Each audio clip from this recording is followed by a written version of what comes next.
ในตอนบ่ายวันที่ 17 กรกฎาคม 2026 ศูนย์กลางสหพันธ์แม่หญิงลาวจัดสัมมนาแม่หญิงลาวกับการอนุรักษ์รักษาและส่งเสริมวัฒนธรรมเนื่องในโอกาสเฉลิมฉลองวันสร้างตั้งสหพันธ์แม่หญิงลาวครบรอบ 71 ปี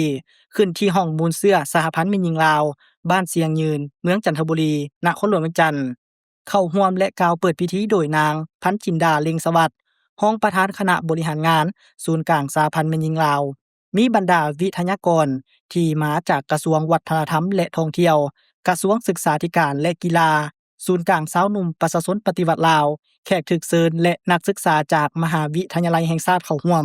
ในพิธีทานนางพันจินดาเล็งสวัสดิ์ได้ยกให้เห็นความสำคัญของการจัดสัมมนาในครั้งนี้แม่นส่วนหนึ่งในเวียกงานการอนุรักษ์รักษาและส่งเสริมวัฒนธรรมของเอื้อยน้องแม่หญิงเฮาโดยเฉพาะการอนุรักษ์รักษาวัฒนธรรมอันดีงามของชาติที่ติดพันกับประวัติศาสตร์ธรรมชาติแบบแผนวิธีดำรงชีวิตขนบธรรมเนียมฮีตของประเพณีคุณสมบัติกิริยามารยาทการตำหูกท้อไหมการยิบปักถักแซวการจัดสารและอื่นๆสำหรับศูนย์กลางสหพันธ์แม่หญิงลาวได้ถือสำคัญเอาใจใส่ในการอนุรักษ์รักษาและส่งเสริมวัฒนธรรมด้วยหลายรูปแบบวิธีการซึ่งอยู่ในแผนพัฒนาแม่หญิงลาวแต่ละสมัยแต่ละระยะแม้นได้มีแผนงานโครงการที่เป็นการส่งเสริมเอกลักษณ์ของแม่หญิงลาวฉะนั้นการสัมมนาในครั้งนี้แม้นจะเป็นเพียงส่วนหนึ่ง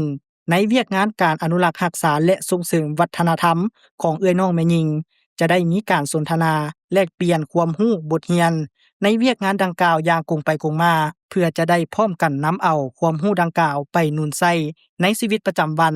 และช่วยกันโฆษณาให้กว้างขวางเป็นการประกอบส่วนสืบสารรักษาไว้คุณค่าวัฒนธรรมที่ยอดยิ่งของลาวหลังจากนั้นในพิธีแขกเข้าร่วมได้สนทนาในหลายหัวข้อเช่นหัวข้อความสำคัญและจำเป็นของเวียกงานวัฒนธรรมต่อกับการพัฒนาสังคมและบทบาทของแม่หญิงต่อกับเวียกงานวัฒนธรรมโดยทางนั้นจำพรวงศาประธานสหพันธ์แม่หญิงกระทรวงวัฒนธรรมและการท่องเที่ยวข้อจำกัดและสิ่งท้าทายในการปฏิบัติบทบาทเวียกงานการอนุรักษ์รักษาและส่งเสริมวัฒนธรรมโดยท่านนางสุดสายใจดวงสวรรค์ประธานสหพันธ์แม่หญิงกระทรวงศึกษาธิการและกีฬาทิศทางและวิธีการในการศึกษาอบรมวัยหนุ่มหญิงชายต่อการอนุรักษ์และส่งเสริมวัฒนธรรมลาวโดยท่านย่างเปาปาเยวือหัวหน้ากรมอบรมศูนย์กลางสาวหนุ่มประชาชนปฏิวัติลาว